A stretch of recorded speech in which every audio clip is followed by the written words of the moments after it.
जय जय रामकृष्ण हरी.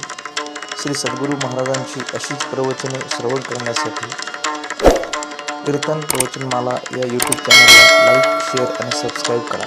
जय श्रीराम. श्रीराम जय राम, जय जय राम. श्रीराम जय राम, जय जय राम. बोलिए हनुमान जी महाराज की जय. तो कल हमारा विषय चल रहा था, जो तुम अवते हो मुनि की नाही, पद रज शीस धरत गोसाई. राम जी ने परशुराम जी को कितनी प्रसन्नता, जब बोला इतना तो परशुराम जी को बड़ा अच्छा लगा.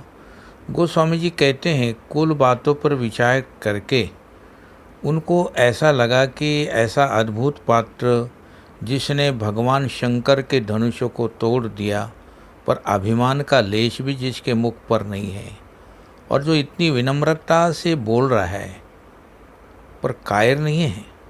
परशुराम जी ने अंत में भगवान राम से कहा कि तुमने शिव धनुष्य तोड़ा, पर मेरे पास विष्णु का धनुष्य है.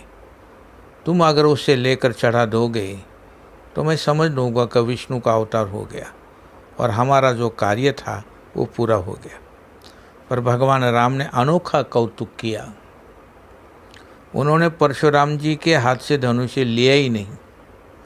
परशुराम जी ने सोचा कि हाथ क्यों नहीं बढ़ा रहे आगे, पर वहाँ लिखा हुआ कि देत चाप आप ही चली गयो.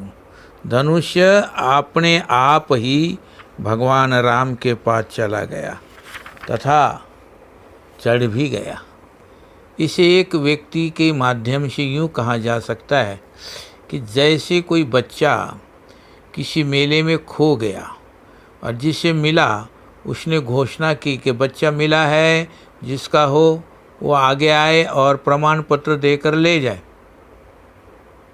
अपना प्रमाण देकर ले जाए.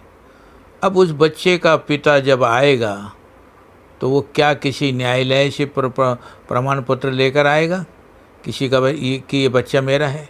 वो तो जो ही पिता आया तो ही बच्चा कूद कर पिता की गोद में चला गया. उसी तरह मानो धनुष्य ने कहा, महाराज आप इनसे प्रमाण पत्र क्या मांग रहे हैं, मैं ही इन्हीं का हूँ, मैं इन्हीं का हूँ. और आगे चलकर इसी धनुष्य से भगवान श्री राम ने रावण का वध किया. मानो उसका संकेत ये था कि अपने परशु का उपयोग तो किया, पर परशु का उपयोग तो किया, पर मेरा उपयोग नहीं किया. परशु दान का प्रतीक है, ध्यान रखना, और धनुष्य विज्ञान का प्रतीक है. तात्पर्य यह है कि दान धर्म के द्वारा अपने लोभ वृत्ति को समाप्त करने की चेष्टा की, पर मोह का रावण तो विज्ञान के धनुष्य से ही मिट सकता है. यद्यपि वो आपके पास था पर आपने उसका उपयोग नहीं किया, तो महाराज जो उपयोग करेंगे मैं उनके पास चला जाता हूँ. और इसी परशुराम जी ने अपनी हेठी नहीं माना, और ये उनकी महानता है परशुराम जी की. तुलसीदास जी कहते हैं कि परशुराम जी की महानता तब प्रकट होती है जब वो इस घटना से परम प्रसन्न हो जाते हैं. वह शब्द भी यही आता है कि जाना राम प्रभाव तब पुलक प्रफुल्लित गात, जोरि पान बोले वचन प्रीतिन हृदय समात. इसके पश्चात उन्होंने, राम मैंने तुमसे लड़ने की बात कही, तुम क्षत्रिय हो, लड़ो, और तुम नहीं लड़े. यद्यपि व्यक्ति तो यही समझेगा जैसे क्षत्रिय है वो लड़ नहीं रहे, पर मैं समझ गया कि तुम बहुत बड़ी लड़ाई लड़ने वाले हो. तुमने लड़ाई लड़ी भी और उसमें सबको परास्त भी कर दिया. जय रघुवंश बनज बन भानु, गहन दनुज कुल दहन कृशानु. किससे लड़े, किसको हराया? बोले जय मद मोह कोह ब्रह्महारी. राम तुम मद मोह और क्रोध को मिटाना चाहते हो. वे बड़े प्रसन्न होकर लौटने लगे. उनसे कहा गया कि आप इतने प्रसन्न क्यों है? उन्होंने कहा इतने दिनों तक मैंने धनुष का बोझ ढोया, अब जब दूसरा ढोने वाला मिल गया, हाँ, तब तो हमें प्रसन्नता ही लानी चाहिए और हमें प्रसन्नता ही होनी चाहिए। मानो संकेत सूत्र यह है कि यहाँ पर वाल्मीकि जी ने प्रत्येक कक्षा के विद्यार्थी व्यक्ति के लिए मार्ग साधन का सूत्र प्रस्तुत किया। जाति पाति वर्णादि के प्रति हमारे अंतःकरण में यदि सदुपयोग है तो वो धन्य है, पर अगर उसका दुरुपयोग है तो वो निंदनीय है। और जो व्यक्ति इनसे ऊपर उठ गया वो महान है। गोस्वामी जी स्वयं इस स्थिति को प्राप्त थे। जब उनसे पूछा गया कि आपकी जाति क्या है, तो कवितावली में गोस्वामी जी ने, रामायण में उन्होंने स्पष्ट कह दिया, मेरी जाति पाति हो न काहू की जाति पाति। आप ना मेरी जाति पाति पूछिए और ना मैं आपकी जाति पाति पूछूंगा।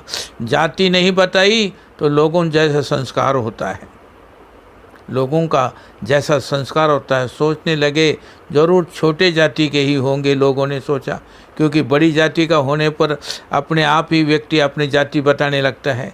धीरे से किसी ने कहा कि जरूर साधु किसी छोटी जाति का होगा, पर कवितावली रामायण में जब आप स्वामी जी की पंक्ति पढ़ेंगे ना, जिसमें वो कहते हैं, धूत कहो अवधूत कहो राजपूत कहो जोला कहो को, चाहे आप लोग जुल्हा कह दे। और भाई जाति पाति की आवश्यकता तो तब होती है जब विवाह आदि करना होता है। काहू की बेटी सो बेटा न ब्याहब, काहू की जाति बिगाड़न सो।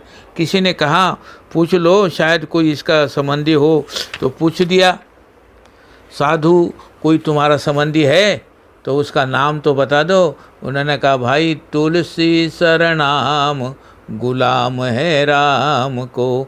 मेरा तो एक ही संबंधी है, तुलसीदास जी ने कहा, और वो है राम। पूछा गया किस मोहल्ले में रहते हो, क्या काम करते हो? बोले मांगी के खेबो मसीयत को सोईबो, मांग कर खाता हूँ और मस्जिद में जाकर सोता हूँ, तथा लेब को एक न देवे को दो। उन्होंने कहा कि मेरी जाति क्या, मेरी पाति क्या, मैं तो भगवान राम का गुलाम हूँ। इसका संकेत यह है कि जब हम जाति पाति का धन का सदुपयोग करते हैं तो वो धन्य है।